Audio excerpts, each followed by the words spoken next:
I don't know about you, but I've got a real love-hate relationship with a lot of old games. I love playing them, and I've got great memories of doing the same as a kid, but man, some of them are just punishing. Pharaoh's Curse from 1983 definitely falls into that category. It's a lot of fun, it is incredibly unforgiving, and somehow it always pulls me back in for another one. And what keeps pulling me back is the structure. There's a sense of puzzle solving and progression that just makes me want to keep pushing forward. But enough of my intro. I'm excited to dive into this one. Let's go.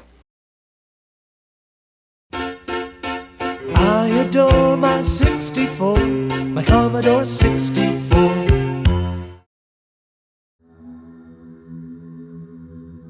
Somewhere in the swirling sands of the Sahara, a secret tomb has stood untouched for 43 centuries. Home to an ancient pharaoh, his hideous minion, and golden treasures of incredible value.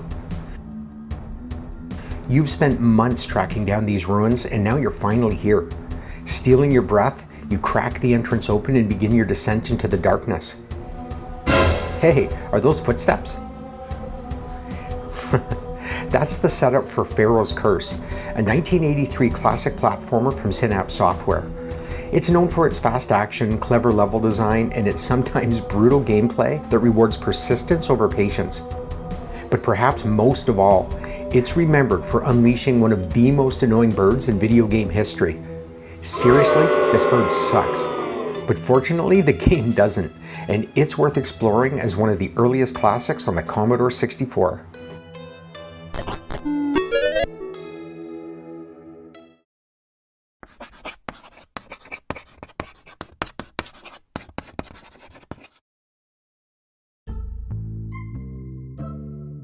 The story of Pharaoh's Curse begins in 1981 in Berkeley, California. Ken Grant and Ihor Wolosenko formed Synapse Software, operating out of Ihor's apartment.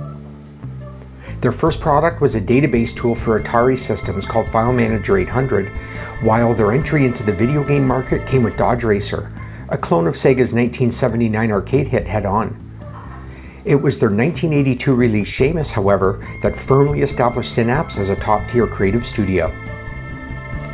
When the Commodore 64 arrived, Synapse jumped in and a run of standout titles followed.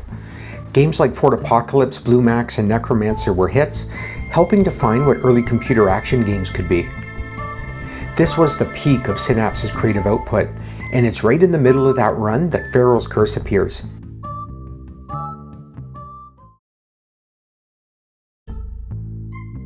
Riding the Indiana Jones craze of the early 80s, Synapse set out to make a game about an intrepid archaeologist exploring an Egyptian tomb. The project was developed by Steve Coleman for the Atari 8-bit computers, with in-house ports later created for the VIC-20 and Commodore 64. The 64 version was credited to Jason Hyatt. And really, that's about all we know about its development. 3 developers, 3 platforms, created and shipped within a matter of months. It's kind of amazing how far game development has come. It takes longer to roll the credits on a modern game than it takes to finish a lot of games from the 80s. Although Pharaoh's Curse was met with positive reviews and good sales, Synapse's success didn't last long. Despite becoming one of the largest suppliers of Atari software, the company overextended itself financially. They were acquired by Broderbund in late 1984 and shut down roughly a year later.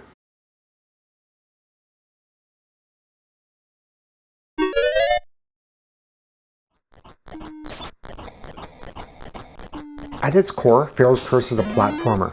You play as a pistol-packing archaeologist exploring a long-buried Egyptian tomb, and your goal is to collect all of its treasure. The tomb is made up of 16 interconnected screens with priceless relics scattered throughout. Some are easy to grab, others require navigating jumps, elevators, ropes, and one-way doors, and occasionally fetching a key in one part of the tomb to unlock a door somewhere else. That structure, with its backtracking and gated progression, is why the game is often cited as an early precursor to Metroidvania style design. But unlike a Metroidvania, Pharaoh's Curse never gives you a chance to breathe. In a word, it's relentless. In fact, if you stop moving for more than a few seconds, the game actually starts playing for you. No one's taking a break here. The enemies don't stop either. The Pharaoh himself stalks the tomb, joined by a mummy companion. And yeah, they're packing.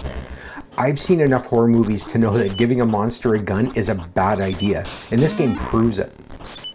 You can shoot them, but it's only temporary relief. They dematerialize and then reappear a few seconds later, usually right where you don't want them. And that's just the beginning. Traps are scattered throughout the tomb, triggering with little warning. Sometimes you can escape with a well-timed jump. Other times, you don't. Then there's the bird, the Winged Avenger, quite possibly the most annoying enemy in Commodore 64 history. This guy doesn't kill you. Instead, it grabs you, drags you to another room, and makes you drop any key you were carrying.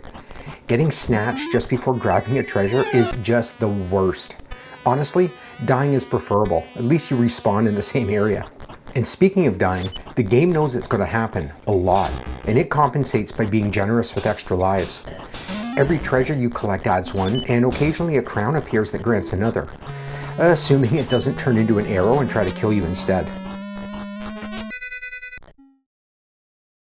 The way Pharaoh's Curse handles difficulty is very innovative, especially for an early game. You begin on level 1, which acts as a tutorial of sorts.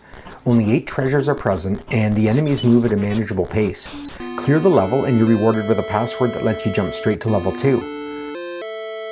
Level 2 adds more screens. Everything moves faster. Level 3 adds even more and speeds things up again. By the later levels, Pharaoh's Curse is absolutely brutal. Deaths come fast, progress feels fragile, and finishing a run requires sharp reflexes and a lot of luck.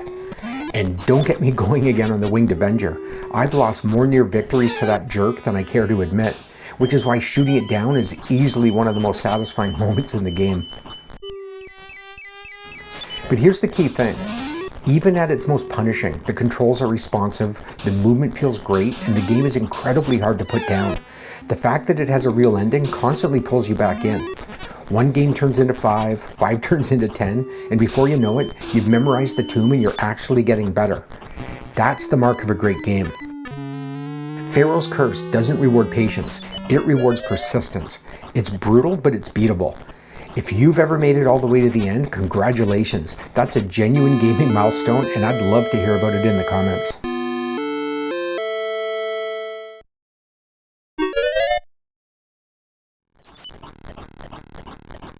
Pharaoh's Curse is an early Commodore 64 game, and it definitely looks the part. The graphics are simple by later standards, but they have a strong sense of atmosphere.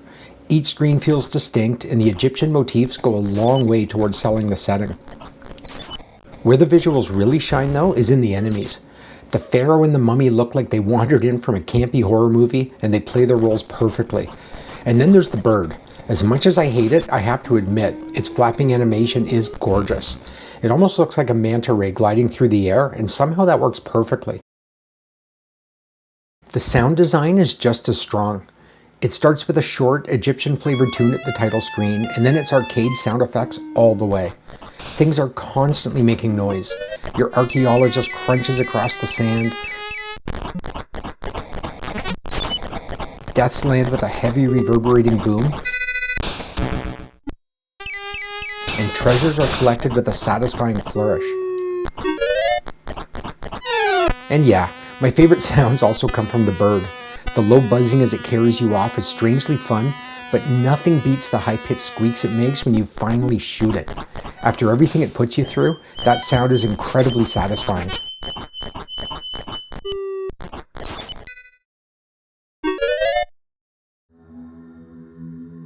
The Commodore 64 Appreciation Society absolutely adores Pharaoh's Curse, and we're definitely not alone. Contemporary reviewers were very positive. The July 1983 issue of Antic called the Atari version an action-adventure game that will keep you entertained for hours on end. And in January 1985, Personal Computer Games named the VIC-20 version Game of the Year. While contemporary reviews of the 64 version are harder to come by, the game has aged remarkably well. Today it holds a rating just under 8 on Lemon 64, where it's currently ranked among the top games released in 1983.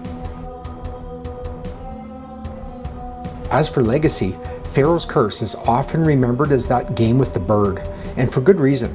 The Winged Avenger isn't just an enemy trying to kill you, it existed to ruin your progress. Long before modern games experimented with non-lethal penalties, Pharaoh's Curse was already traumatizing players in creative ways. Beyond that, the game structure still stands out. That kind of backtracking and gated progression is why the game often gets cited as an early Metroidvania precursor, not because it plays like those later games, but because the structure is there. But more than anything, Pharaoh's Curse is remembered for how it made us feel. For many Commodore 64 owners, it was one of the first games they played, widely circulated, immediately memorable, and impossible to put down. It's fun, it's frustrating, and it keeps pulling us back in for one more run. And really, that's exactly what great games do. Oh, and before we go, I just want to do this one last time.